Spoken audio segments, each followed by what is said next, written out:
Powell warned people in 1968 that if then legal migration were not controlled, there would be elements of civil unrest.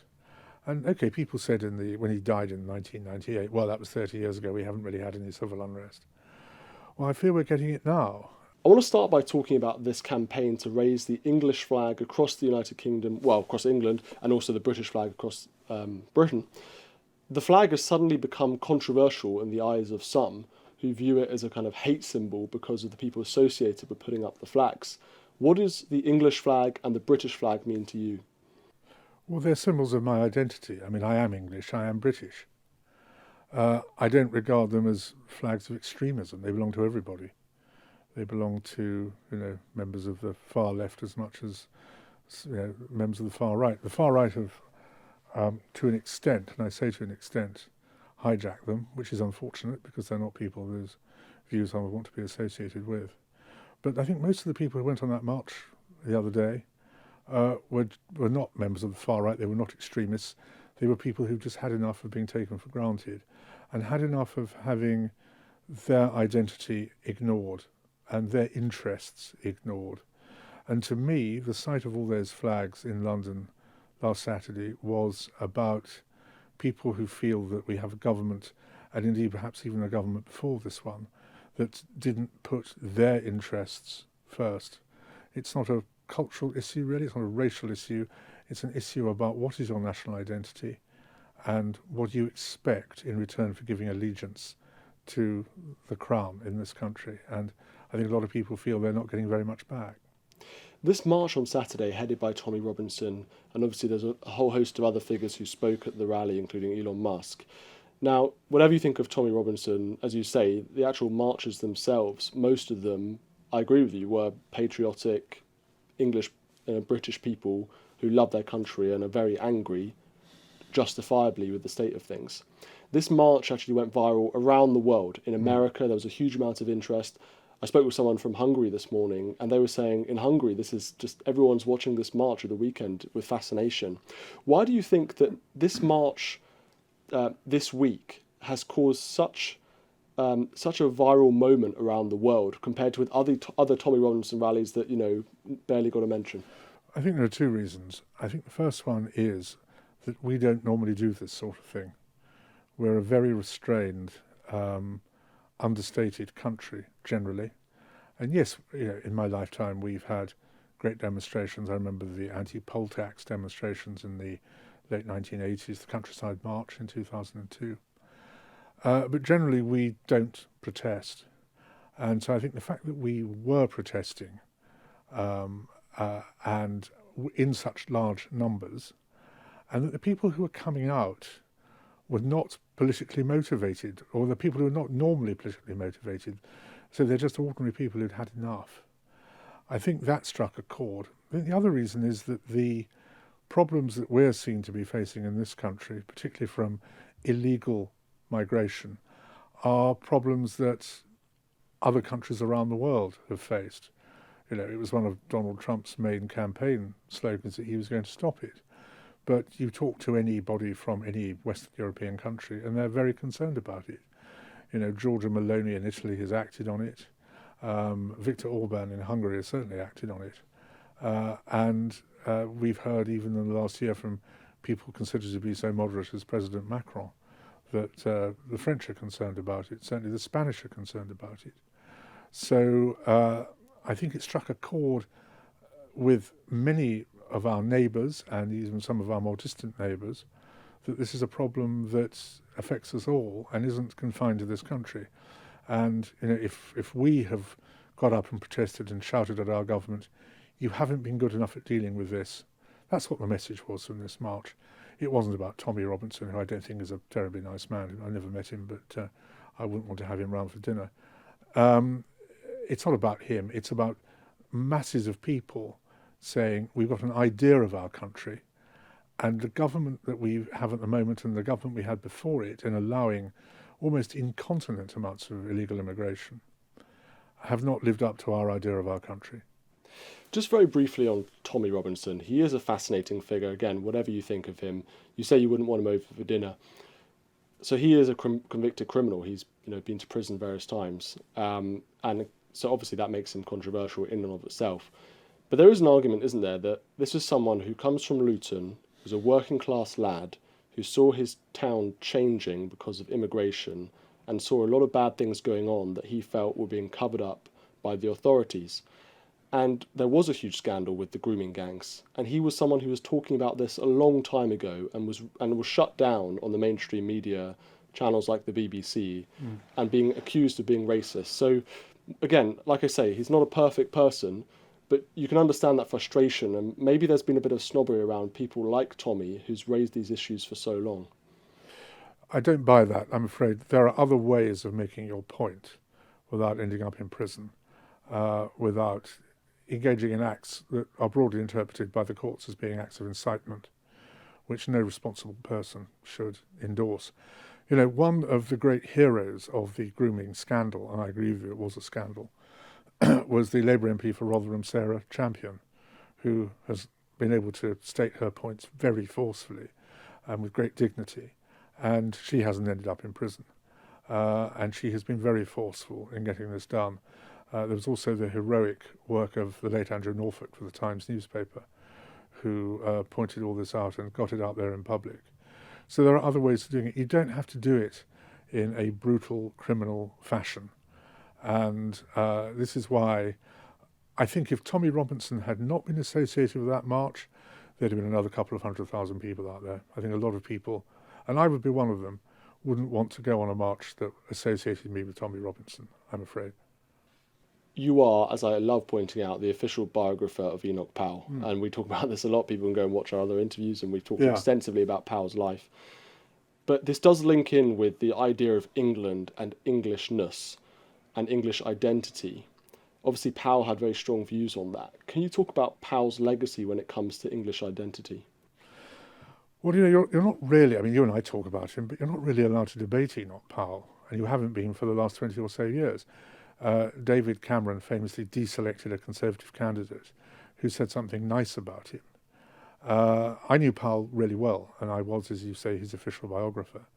And Powell, who would have deplored Tommy Robinson and the way that he has gone about his campaign on this, warned people in 1968 that if then legal migration were not controlled, there would be elements of civil unrest.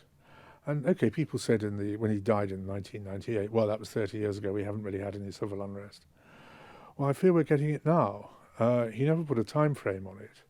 And in historical terms, we're 57 years from the so-called Rivers of Blood speech.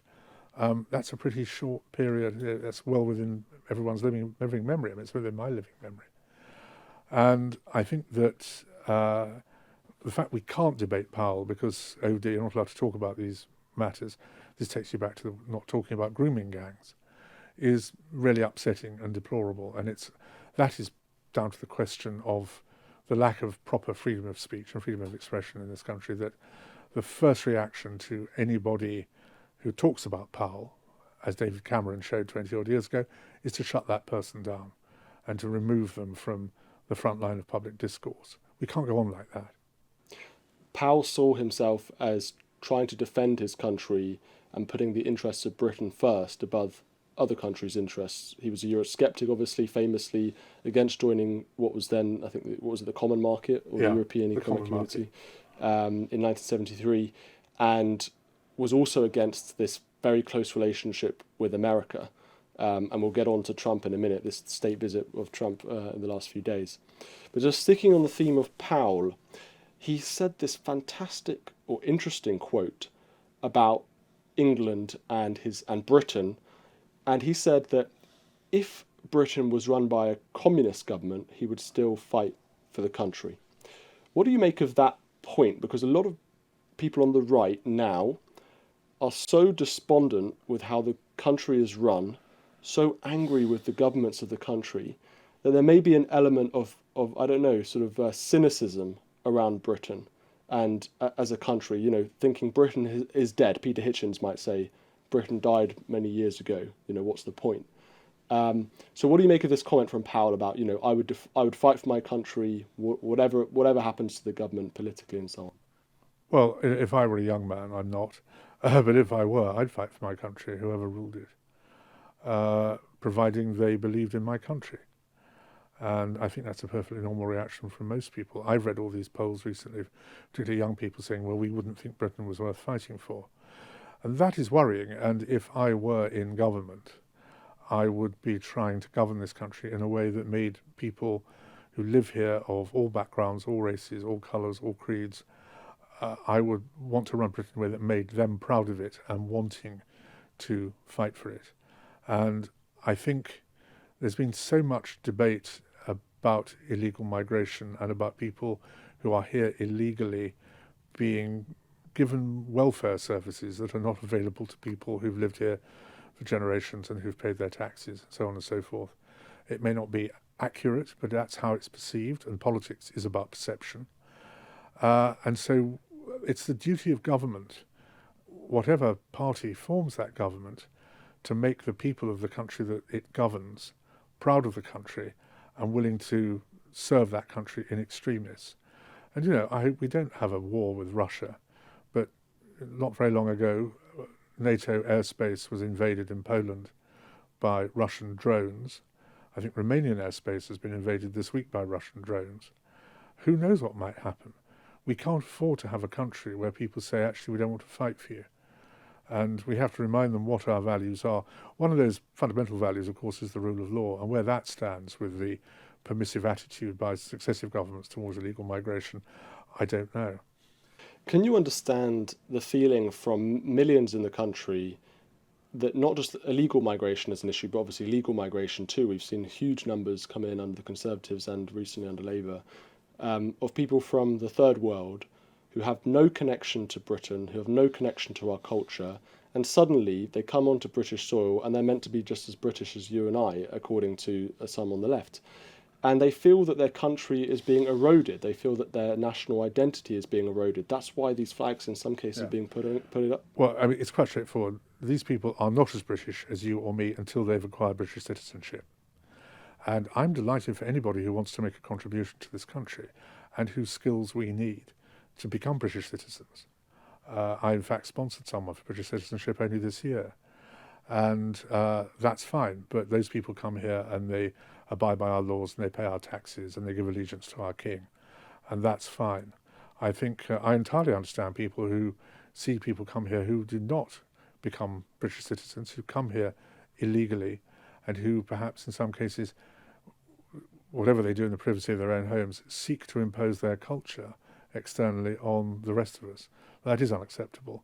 And government should stand up for that and say, you know, we have a way of life in this country, we have a rule of law, and we are going to abide by them. So you think it's just the citizenship that makes them British, this piece of paper that, I mean, they could acquire that in 5 years.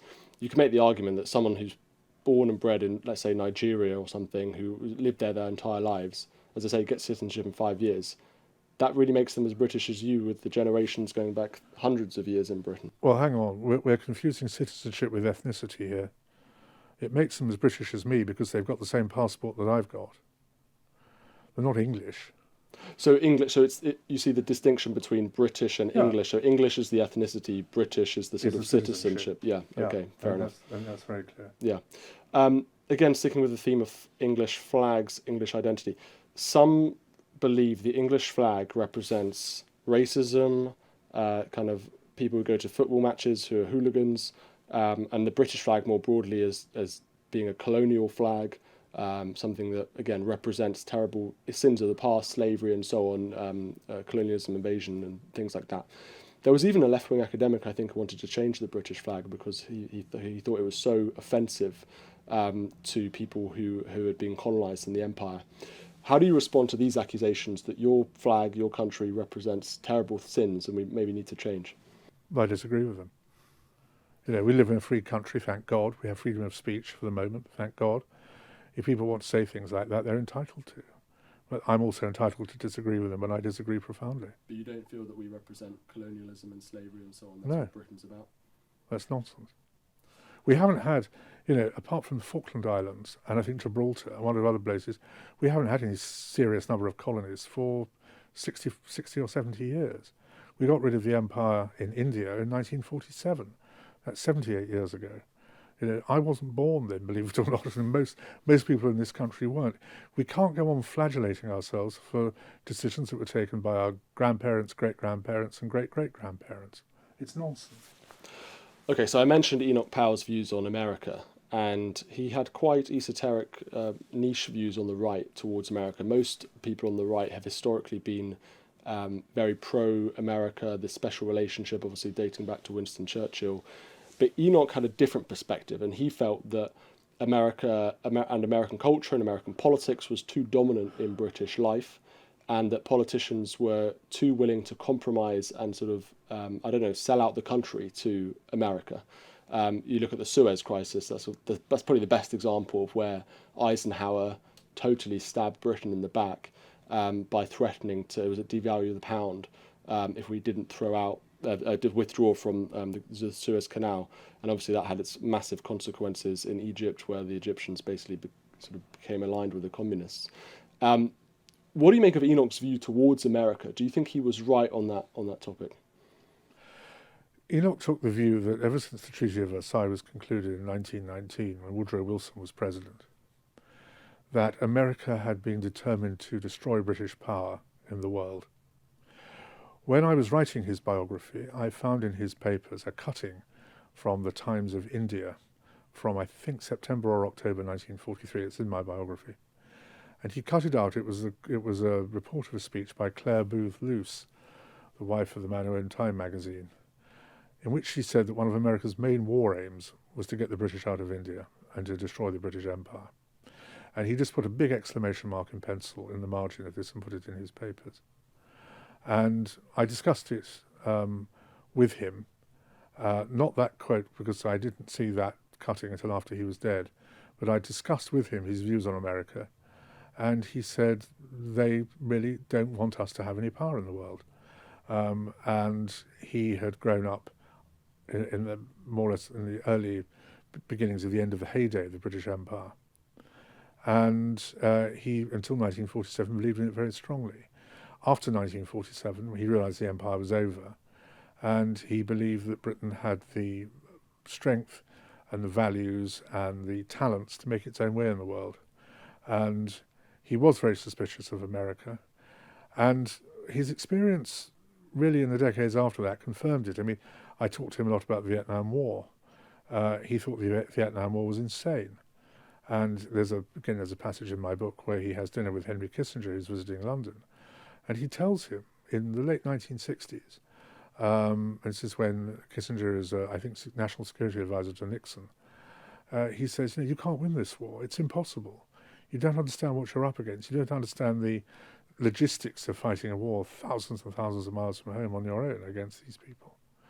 And, it was not surprise him both that Kissinger didn't listen and then that America got the humiliation that it got when it had to pull out of Vietnam. So he felt that there was an attempt to replace an empire that had gone, which was ours, with a new empire, which was theirs, and he didn't like it.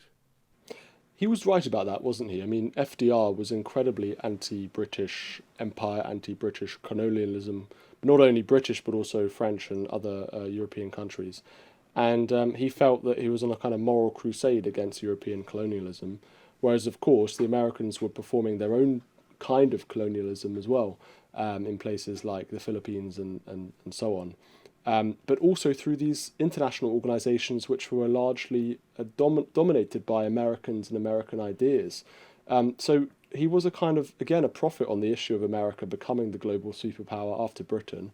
Whether that's a good thing or a bad thing, I suppose, depends on your perspective, whether you're American or British. Yeah, I mean, he was at the Casablanca conference as a staff officer in 1943, and he was rather shocked. This is the first time he confronted American power in its raw state, and he was shocked by the arrogance, as he saw it, of how Americans behaved. I think the other problem with Roosevelt was that it wasn't that he didn't really like or understand Britain. I think he had a genuine relationship with Churchill. Roosevelt didn't understand Europe, and you've only got to see the way I know he was mortally ill at the time, but the way he ran rings round Churchill at Yalta and caved into Stalin. That was not an impressive moment in American history or in Roosevelt's own personal history. And the failure to stand up to Stalin condemned much of Europe to a form of neo-slavery for 45 years after the Second World War, which was terrible for them. And a lot of that can be laid at Roosevelt's door. So that brings us to today. Donald Trump has been here for his second state visit here in the United Kingdom. King Charles has hosted him in Windsor for this state banquet. What do you make of his visit so far? Do you think it's a good moment for Britain? Well, he appears to be enjoying himself, and it's always gratifying whenever you host anybody, whether it's in your home or in your country, that they enjoy the experience. So he appears to have done that. I don't think he should have had a second state visit. I think that was going over the top.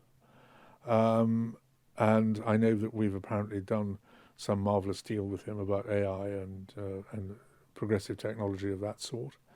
Obviously, if that comes off, then that's terrific for us. I'm all in favour of creating jobs for British people and for helping the presently beleaguered government fill its tax black hole, which maybe this might do in the long run.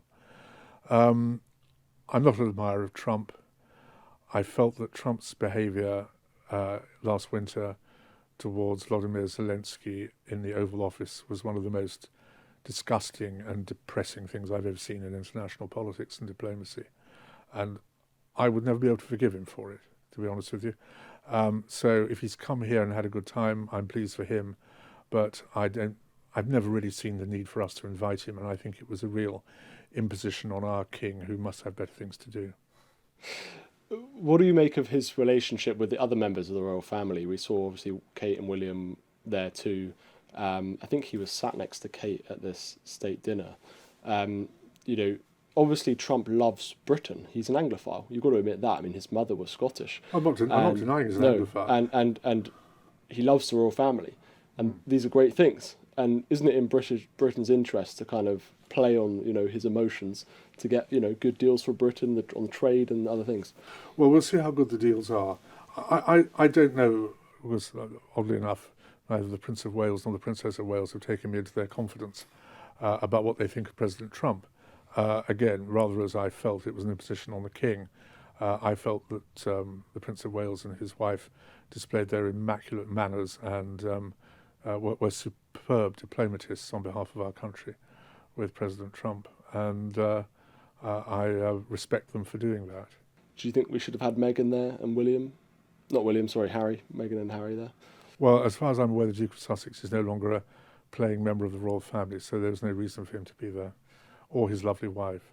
Kemi Badenoch was there, the leader of the Conservatives. Just very briefly on her, how do you feel she's doing so far? I think she's doing the best she possibly can, to be honest with you. I've always been an admirer of her. I think she is a proper Conservative. She's got a horrible hand of cards. She's got a very small parliamentary party, which has got some talented people in it, but not very many. And it's a party she's going to have to rebuild. She's still got, I should think, at least 3.5 years before a general election. So she's got plenty of time to rebuild the party and plenty of time to have general policies. And I'm sure next month she's going to make a very good party conference speech, which will give clear indications of the direction in which she's going. And I mean, I wish her abundantly well. I think that the Conservative Party is lucky to have her, and I hope it realises that. Let's talk more about state visits in past. Can you think of some very successful and unsuccessful state visits? How would you compare this one to those of previous years? Well, there's a couple of horror state visits that one remembers from the 1970s, starting in 1971 when Hirohito, the Emperor of Japan, came here. And I think the royal family found him all right. But I think the entire Burma Star Veterans Association went and stood in the Mall as he was processing down there and turned their backs on him. And even the Queen's cousin by marriage, Lord Mountbatten of Burma, refused to go to the banquet because he said it would betray the men who'd served under him in the Far East. So that didn't go entirely to plan or entirely well.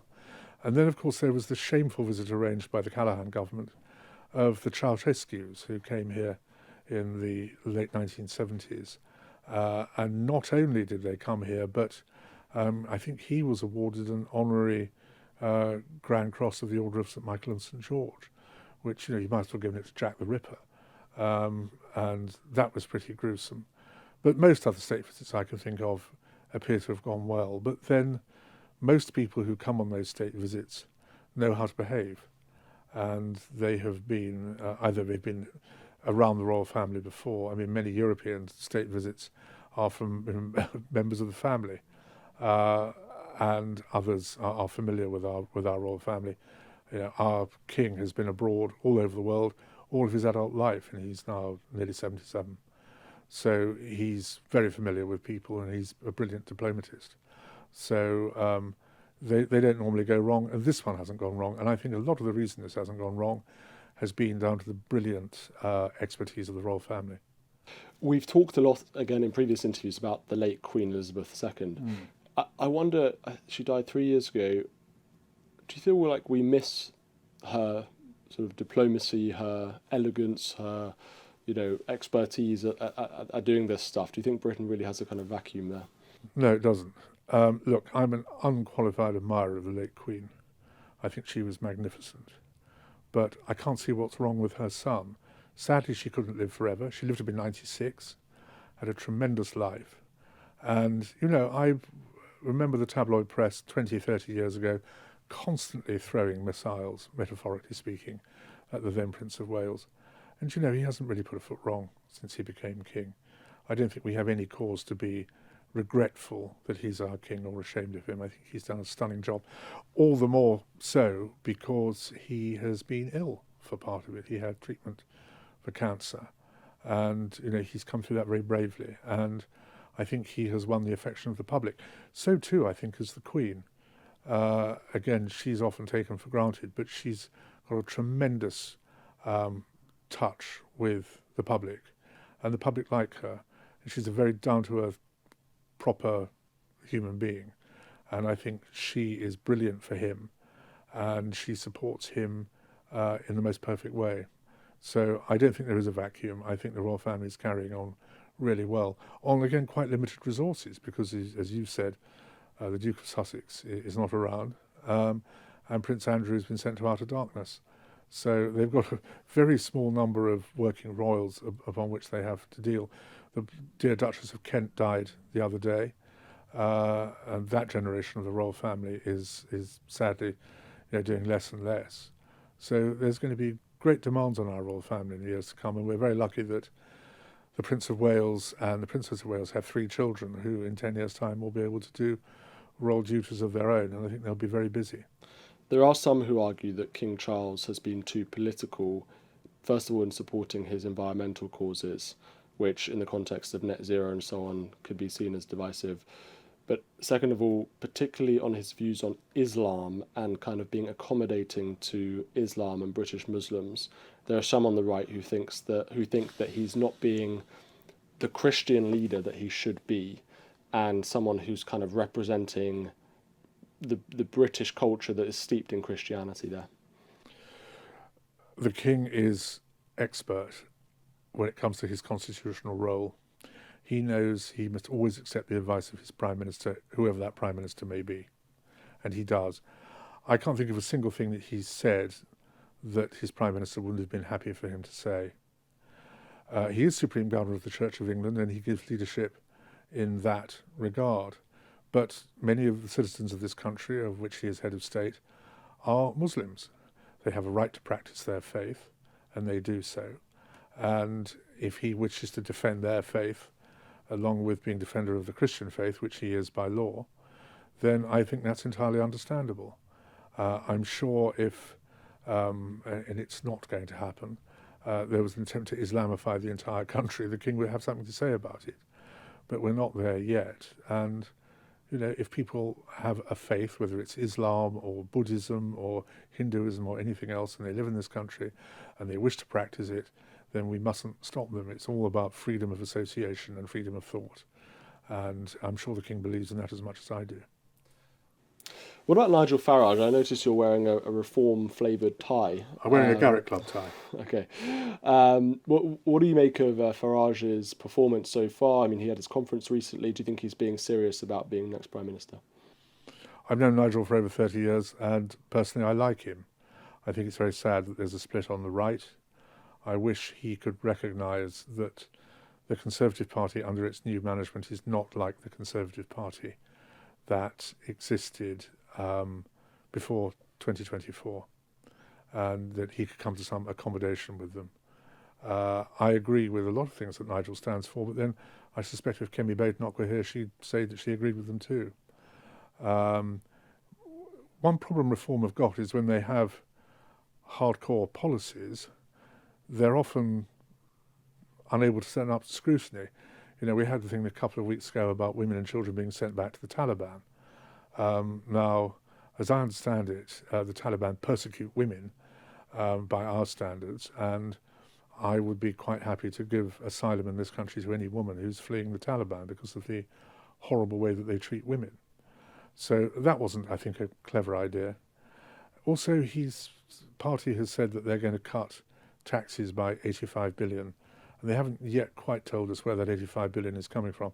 That's nearly twice as much as Liz Truss and Kwasi Kwarteng had promised to cut, and the international markets tanked as a result and put us into touch. So I think we can go down that road. I'd be interested to see how Reform do in an election campaign where all their policies come under serious scrutiny, not just from the Conservatives, but from the Labour Party and others. They've also got time. I mean, you mentioned Kemi Badenoch has 3.5 years. I mean, Reform has some time to develop this stuff. And one suspects that there's a lot of stuff going on behind the scenes in Reform to develop their policies, to think about these things properly. There was a bit of that at the Reform Party conference, apparently lots of debates and discussions with serious people from different think tanks and so on. Do you see any kind of comparison in Reform to what was going on in the 1970s amongst the Conservatives, leading up to Thatcher's, obviously, election victory, and, with Enoch and so on? No, I don't. I mean, the Conservative Party policy-making operation, and indeed their entire opposition operation between 74 and 79, was very different and very much more professional, I think, than what Reform are doing at the moment. And they had, a vast central office staff. They had people of the calibre of John Hoskins, who were getting policy together. I don't see that in Reform at the moment. Maybe it will come, but I don't see it at the moment. To me, they're not comparable operations. Okay. Simon Heffer, thank you very much for joining us. Thank you, Stephen. Thank you.